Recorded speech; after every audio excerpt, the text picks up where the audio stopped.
अच्छे से करते हुए अज्ञानियों को भी ऐसा करने की प्रेरणा देनी चाहिए। अज्ञानी व्यक्ति को अच्छे कर्म करके प्रदर्शित करना चाहिए, जिससे वो भी इन्हें करना सीख सकें। यहाँ भगवान कृष्ण व्यक्ति की प्रकृति से जुड़ा एक गूढ़ ज्ञान बता रहे हैं। वो अर्जुन को बताते हैं कि व्यक्ति जो भी कर्म करता है वो सारे कर्म प्रकृति के 3 गुणों में से किसी एक गुण से प्रभावित होकर होते हैं, जबकि संपूर्ण प्रकृति भगवान कृष्ण के अंतर्गत ही चलायमान है। सरल भाषा में व्यक्ति के कर्म प्रकृति के गुणों द्वारा संपन्न होते हैं, लेकिन एक मूर्ख व अज्ञानी व्यक्ति अहंकार वश समझता है कि वही समस्त कार्यों का करता है। यह बात सच है तो जरा सोचें कि अगर सब कुछ मनुष्य के हाथ में ही है तो आखिर वो इस दुनिया में इतना परेशान क्यों है? क्यों नहीं वो सिर्फ अच्छे कर्म करते हुए परम आनंद को प्राप्त करता?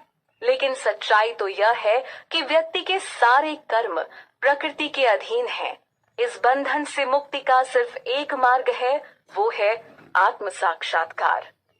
पुनः ज्ञानी पुरुष की बात उठी है, जो कि जीवन के परम सत्य को जानता है, जो गुण विभाग और कर्म विभाग को समझता है। उसे मालूम है कि जीव का हर एक कदम उसकी प्रकृति गुण के अधीन है और हर जीव प्रकृति से बंधा है। निष्काम भाव से किया कर्म ही उत्तम है, लेकिन यहाँ हर कोई सकाम कर्म करने में लगा है, जिससे उसकी अवस्था एक बंधन युक्त जीव वाली हो जाती है। ज्ञानी पुरुष इस बात को समझते हुए किसी भी वस्तु के प्रति आसक्त नहीं होता है। वो खुद को परमात्मा के अंश के रूप में देखता है, जो समस्त भौतिक कल्मश से परे है। इसी कारण एक ज्ञानी पुरुष इस जगत में अपनी वास्तविक स्थिति को भी भली भांति समझता है। सतोगुण, रजोगुण और तमोगुण, यह 3 गुण होते हैं जो व्यक्ति के कर्म को अपने अधीन रखते हैं, लेकिन इसका ज्ञान हर किसी के पास नहीं। केवल एक सिद्ध पुरुष ही जानता है कि उसे खुद को कर्ता नहीं समझना चाहिए, बल्कि खुद को भगवान कृष्ण से जोड़ने का प्रयास करना चाहिए। लेकिन अज्ञानी व्यक्ति ठीक इसके विपरीत कार्य करता है, क्योंकि वो अपने को कर्ता समझ बैठता है, जिसके चलते उसे कर्म से मिलने वाले फल की भी आशा होती है। इस तरह वो प्रकृति के गुणों को नजरअंदाज करते हुए अपने में मगन रहता है।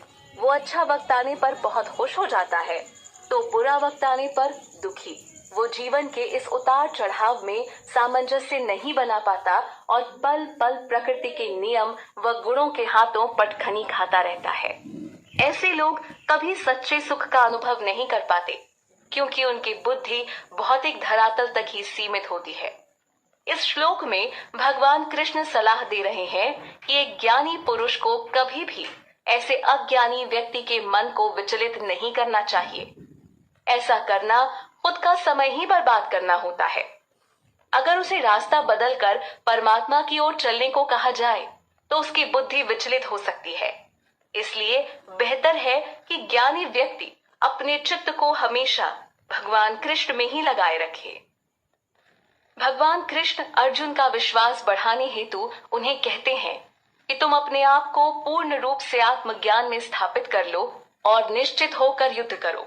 तुम अपने सभी कर्मों को मुझे अर्पित कर दो। इस प्रकार समस्त कामनाओं, अहंकार और संताप से रहित होकर सिर्फ युद्ध करो। भगवान कृष्ण जानते थे कि जब तक अर्जुन इन भावनाओं में उलझे रहेंगे और खुद को कर्ता मानेंगे, तब तक उनका हृदय युद्ध करने को तैयार नहीं हो पाएगा। इसीलिए अब उनको समस्या से निकालने के लिए श्री कृष्ण ने सटीक ज्ञान दिया कि जीवन में जो कर्म भी करो उसे भगवान कृष्ण को अर्पित कर दो। जब तक बुद्धि मात्र परिणाम के बारे में विचार करेगी, तब तक कर्म शुरू करना कठिन होगा। अर्जुन भी तो युद्ध के बाद होने वाले भयानक परिणाम को सोचकर दुखी थे। तो सही है कि फल की चिंता किए बिना सिर्फ कर्म ही किया जाए, क्योंकि कर्म फल व्यक्ति के हाथ में नहीं है। यहाँ भगवान कृष्ण डंके की चोट पर अर्जुन को कहते हैं कि जो भी व्यक्ति मेरे बताए मार्ग पर चलता है वो कर्मों के बंधन से मुक्त हो जाता है। इसके सिवाय दूसरा और कोई रास्ता नहीं। भगवान कृष्ण कहते हैं कि व्यक्ति को दोषपूर्ण दृष्टि से रहित होकर बड़ी ही श्रद्धा के साथ मेरे बताए मार्ग पर चलना चाहिए। यानी व्यक्ति के मन में भगवान को लेकर किसी भी प्रकार संदेह नहीं होना चाहिए, तभी वो उनकी बातों को स्वीकार कर सकेगा। ऐसा इसलिए भी है क्योंकि भगवान कृष्ण और उनके द्वारा कहे शब्द ही परम सत्य हैं और मुक्ति का मार्ग भी। वेद पुराण भी इनकी कही बातों को ही सिद्ध करते हैं। इसके विपरीत यदि व्यक्ति खुद के विचार और दूसरों के विचारों का अनुसरण करता है तो वो किसी सटीक नतीजे पर पहुंच नहीं पाता।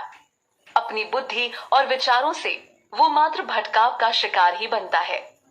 भगवान कृष्ण पिछले श्लोक में कही बात के दूसरे पहलू को अब बता रहे हैं। श्री कृष्ण कहते हैं कि जो व्यक्ति दोषपूर्ण दृष्टि के कारण मेरी बात को स्वीकार नहीं करता और उनका पालन नहीं करता, ऐसे लोगों को नष्ट ही समझना चाहिए। ऐसे भ्रमित लोगों के कल्याण का कोई रास्ता नहीं। वास्तव में ये वो लोग होते हैं जो अहंकारवश खुद को ही सब कुछ समझते हैं और भगवान कृष्ण की सत्ता पर विश्वास नहीं करते हैं। आज कलयुग में ऐसे अनेक अहंकारी लोग मिल जाएंगे। एक बार फिर से यहाँ व्यक्ति, गुण और प्रकृति की बात हुई है। जैसे कि पहले भी बताया जा चुका है कि मनुष्य प्रकृति के 3 गुणों के अधीन होकर काम करता है। ऐसे में निग्रह करके क्या लाभ, यानी व्यक्ति चाह कर भी कुछ रोक नहीं सकता। उसे अपने स्वभाव के अनुसार कर्म करना ही होता है। एक ज्ञानी पुरुष भी अपनी प्रकृति के अनुसार ही चलता है, भले ही उसके पास कितना ज्ञान क्यों ना हो। दरअसल एक ज्ञानी पुरुष भी इस भौतिक धरातल पर रहते हुए प्रकृति के गुणों से बंध जाता है और इस बंधन से मुक्त होना कोई आसान काम नहीं है। अगर ज्ञानी पुरुष का ये हाल है तो फिर उस अज्ञानी की बात ही क्या करना जो परमात्मा को कुछ समझता ही नहीं और घोर अज्ञान में जी रहा है। ऐसा व्यक्ति प्रकृति के गुणों से मुक्त नहीं हो पाता। अज्ञानी व्यक्ति अपने जीवन में हमेशा इंद्रियों की मांग को पूर्ण करने में लगा रहता है। यह वो मांगे होती हैं जिनका कोई अंत नहीं। व्यक्ति के मरने तक इनकी कामनाएं खत्म नहीं होती। जीवन भर यह व्यक्ति को सुख दुख का अनुभव करवाती रहती है, जिससे जीव एक बद्ध अवस्था में पहुंच जाता है क्योंकि वो इंद्रियों द्वारा ही संचालित हो रहा है।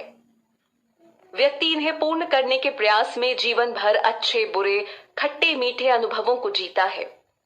इसके अलावा इन इंद्रियों का अपने विषयों के प्रति मन में राग द्वेष बना रहता है। ऐसी स्थिति में बड़ा जरूरी है कि व्यक्ति ऐसे राग द्वेष से मुक्त होने का प्रयास करे, क्योंकि यही उसके शत्रु हैं। मन में राग द्वेष लेकर चलने से आज तक किसी को सुख शांति नहीं मिल सकी है। यह मात्र बाधा है, इसलिए व्यक्ति को इंद्रियों के वश में नहीं होना चाहिए और यह काम भगवान कृष्ण की कृपा के बिना संभव नहीं। प्रकृति के गुणों के अधीन होने के कारण धरती पर हर जीव के अपने अपने कुछ निर्धारित कर्तव्य होते हैं जिन्हें उसे करना होता है। यहाँ भगवान कृष्ण अर्जुन को समझा रहे हैं कि हर जीव को अपने नित्य कर्म ही करने चाहिए, न कि किसी दूसरे के लिए निर्धारित कर्म को करना चाहिए। अपने निर्धारित कर्म को अगर वो दोषपूर्ण तरीके से भी करे तो वो श्रेष्ठ है। इसके विपरीत अगर किसी दूसरे के कर्म को वो बड़े अच्छे तरीके से भी करे तो उसका परिणाम भयावह होगा। भगवान कृष्ण कहते हैं कि दूसरे के धर्म को अपनाने से अच्छा तो खुद के धर्म के लिए मर जाना कल्याणकारी है। यह बात अर्जुन पर बिल्कुल सही बैठती है। अर्जुन युद्ध स्थल पर खड़े थे और क्षत्रिय होने के नाते युद्ध करना उनका धर्म था। युद्ध में लड़ते हुए वो मारे भी जाते तो कुछ गलत नहीं होता, लेकिन अर्जुन युद्ध ही नहीं करते तो उनके क्षत्रिय धर्म का क्या होता? इसे फिर धर्म से पलायन करना माना जाता। यहाँ अर्जुन ने एक बड़ा ही कमाल का सवाल भगवान कृष्ण से पूछ लिया, जिसके बारे में हम सब ने भी कभी न कभी सोचा होगा। अर्जुन का सवाल है कि हे वार्ष्णेय, आखिर किन कारणों से व्यक्ति ना चाहते हुए भी पाप कर बैठता है? कौन सी चीज उसे ऐसा करने को प्रेरित करती है? यानी वो पाप करना नहीं चाहता, लेकिन मानो कोई बलपूर्वक उससे यह करवा रहा हो। यही हाल तो हम सब का है। अच्छे बुरे की समझ रखते हुए भी व्यक्ति से पाप हो जाता है। पिछले श्लोक में अर्जुन ने व्यक्ति द्वारा ना चाहते हुए भी पाप किए जाने का कारण पूछा। अब भगवान कृष्ण यहाँ उत्तर दे रहे हैं, लेकिन पहले बता दें कि अध्याय 2 के 62वें श्लोक में भगवान ने व्यक्ति के स्वभाव पर बात की थी। श्री कृष्ण ने बताया था कि जब व्यक्ति किसी वस्तु पर चिंतन करता है तो इससे उसके मन में वस्तु के प्रति काम भाव जाग उठता है। काम के बाद क्रोध उत्पन्न होता है और फिर मोह, जो कि व्यक्ति की स्मृति को भ्रमित कर देता है। जब स्मृति भ्रमित हो जाती है तो बुद्धि का भी नाश हो जाता है। अर्जुन को उत्तर देते हुए भगवान यहाँ काम, क्रोध और प्रकृति के गुणों की बात करते हैं। भगवान कहते हैं कि रजोगुण के कारण ही काम उत्पन्न होता है। काम से फिर क्रोध पैदा होता है। काम भाव को कभी भी संतुष्ट नहीं किया जा सकता। यही व्यक्ति का सबसे बड़ा शत्रु है। तमोगुण में क्रोध प्रकट होता है। इस गुण से प्रभावित व्यक्ति फिर न चाहते हुए भी पाप करने की दिशा में अग्रसर होता है। व्यक्ति को जब कोई चीज स्पष्ट रूप से दिखती है तो वो फिर भी उसको समझ सकता है, लेकिन जब अकल पर ही पर्दा पड़ जाए तो कुछ भी समझना आसान नहीं होता। यहाँ भगवान व्यक्ति की काम भावना पर प्रकाश डालते हुए बता रहे हैं कि जिस प्रकार अग्नि उसके धुएं से ढक जाती है, धूल से दर्पण ढक जाता है और गर्भाशय से भ्रूण ढक जाता है, ठीक उसी प्रकार काम व्यक्ति के ज्ञान को ढक लेता है और अज्ञानी पुरुष के लिए परम सत्य को जान पाना कठिन हो जाता है। सत्य का ज्ञान नहीं होने से वो अपनी इंद्रियों के हाथों जकड़ा रहता है और जीवन में कभी असली सुख का स्वाद नहीं ले पाता। इंद्रियां व्यक्ति को हमेशा अपना गुलाम बनाए रखती हैं और व्यक्ति उनकी सेवा करते करते जीवन को भूल जाता है। वो भूल जाता है कि वो परमात्मा का अंश है और आत्म साक्षात्कार ही एकमात्र उपाय है उसे समझ पाने का। अर्जुन का सवाल आखिर यही था कि ना चाहते हुए भी व्यक्ति से पाप कैसे हो जाता है। तो जवाब यही है, व्यक्ति की अज्ञानता के चलते ऐसा होता है। व्यक्ति का असल ज्ञान तो मोह द्वारा ढक लिया जाता है। यह मोह ही एक विवेकी पुरुष का सबसे बड़ा शत्रु है। भगवान कृष्ण अर्जुन को कहते हैं कि हे कौन्तेय, मोह उस अग्नि के समान है जो कभी भी बुझती नहीं। व्यक्ति एक इच्छा को पूरा करता है तो मन उसे दूसरी इच्छा की ओर धकेल देता है। इस तरह एक के बाद एक इच्छाओं की पूर्ति करते हुए भी काम भाव कभी शांत नहीं होता, उल्टा बढ़ता ही रहता है। परमात्मा के अंश के रूप में एक जीवात्मा में भी शुद्ध चेतना होती है, लेकिन मोह उसको ढक लेता है। यह शुद्ध चेतना विषय भोगों में लगकर दूषित हो जाती है और व्यक्ति इस वजह से पाप की ओर अग्रसर होता ही जाता है। जब बात व्यक्ति के काम भाव पर उठी है तो यह जान लेना भी जरूरी है कि यह आखिर रहता कहाँ है। इसके बारे में भगवान बताते हैं कि काम व्यक्ति की इंद्रियों, मन और बुद्धि में निवास करता है। इन तीनों की मदद से ही काम व्यक्ति के ज्ञान को ढक लेता है और उसे मोहित कर लेता है। तो इसमें कोई संदेह नहीं कि मोह माया में फंसा व्यक्ति भगवान से विमुख हो जाता है। उसकी इंद्रियां, मन और बुद्धि भी इसके संपर्क में रहकर पूर्ण सांसारिक बन जाती हैं, जबकि आत्मा का वास्तविक संबंध परमात्मा से है, भगवान कृष्ण से है। मोह के कारण आत्मा इस भौतिक संसार में उलझ चुकी है।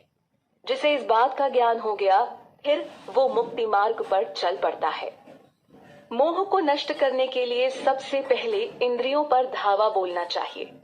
यहाँ भगवान कृष्ण अर्जुन को बताते हैं कि हे भरत शर्भ, जो मोह तुम्हारे ज्ञान और विज्ञान का विनाश कर रहा है, उसको सबसे पहले नष्ट करो। मोह को नष्ट करने के लिए तुम सबसे पहले अपनी इंद्रियों को नियंत्रित करो और पाप रूपी इस काम को नष्ट करो। अर्जुन को यहाँ भरत शर्भ कहकर संबोधित किया गया है, जिसका मतलब हुआ भारतवंशियों में सबसे उत्तम। इंद्रियों पर नियंत्रण रखने की बात पहले भी आ चुकी है। ज्ञान से तात्पर्य हुआ जीव को अपनी वास्तविक स्थिति का पता होना। जीव की वास्तविक स्थिति तो यही है कि वो शरीर नहीं बल्कि आत्मा है, लेकिन हमेशा इंद्रिय विषयों में लिप्त रहने से व्यक्ति आत्मा तत्व से दूर होता जाता है और परम सत्य से भटक जाता है। काम, क्रोध, मोह, माया ही इस भटकाव का कारण है। स्थूल शरीर, इंद्रिय, मन, बुद्धि और आत्मा के बीच एक तुलना को यहाँ प्रस्तुत किया गया है, जिसे समझाते हुए भगवान कृष्ण अर्जुन को बता रहे हैं कि कर्मेंद्रियां व्यक्ति के स्थूल शरीर से बेहतर हैं, क्योंकि शरीर तो मात्र ऊपर से मिले निर्देशों का पालन करता है। इंद्रियों से श्रेष्ठ उसका मन है, जो कि बड़ा बलवान है, लेकिन मन से श्रेष्ठ व्यक्ति की बुद्धि होती है। बुद्धि अपनी संकल्प शक्ति से व्यक्ति के जीवन में बड़ा उतार चढ़ाव लाने की क्षमता रखती है। बेशक स्थूल शरीर, इंद्रिय और मन प्रतिकूल हो, तब भी बुद्धि उन पर भारी पड़ सकती है। लेकिन इस बुद्धि से भी ज्यादा कोई श्रेष्ठ है तो वो है आत्मा। आत्मा का ज्ञान होने पर व्यक्ति नीचे के सभी स्तरों से स्वतंत्र होता जाता है, और जिसने परमात्मा को अपना लिया, फिर उसका मन भगवान के सिवाय किसी भी दूसरी चीज के लिए विचलित नहीं होता। ऐसा उदाहरण कोई भी अपने आसपास देख सकता है कि किस प्रकार एक व्यक्ति सब कुछ पाकर भी असंतुष्ट है, तो दूसरा व्यक्ति कुछ नहीं चाहते हुए भी संतुष्ट है, क्योंकि वो ईश्वर तत्व में खुद को लीन कर चुका है। उससे श्रेष्ठ भला और क्या हो सकता है। ऐसे लोगों की बुद्धि हमेशा बलवान रहती है। भगवान कृष्ण अर्जुन को महाबाहो नाम से संबोधित करते हुए कहते हैं कि इस प्रकार तुम बुद्धि से भी श्रेष्ठ आत्मा को जान लो, फिर बुद्धि के द्वारा मन को नियंत्रित करके इस काम नामक शत्रु का नाश कर दो। अब इसमें कोई संदेह नहीं होना चाहिए कि जिन इंद्रियों, मन और बुद्धि को इतना बलवान बताया गया है, उससे भी ऊपर और श्रेष्ठ एक अन्य तत्व है, जिसे आत्मा कहा जाता है। आत्मा इन सबसे भी ज्यादा बलवान इसलिए है क्योंकि यह स्वयं भगवान कृष्ण का अंश है। भगवान की शक्ति तो अनंत है और कल्पना से भी परे है। उसका अंश होने के नाते आत्मा भी शक्तिशाली हुई। बस इसी बात को तो समझना है और जीवन के वास्तविक लक्ष्य तक पहुंचना है। इस श्लोक के साथ ही श्रीमद् भगवद गीता का 3रा अध्याय कर्म योग संपन्न हुआ, जिसमें बुद्धि योग में स्थिर होकर कर्म करने को कहा गया है। साथ ही निष्काम भाव से कर्म करते हुए उसके फल को भगवान को अर्पित करने की सलाह भगवान कृष्ण द्वारा दी गई है।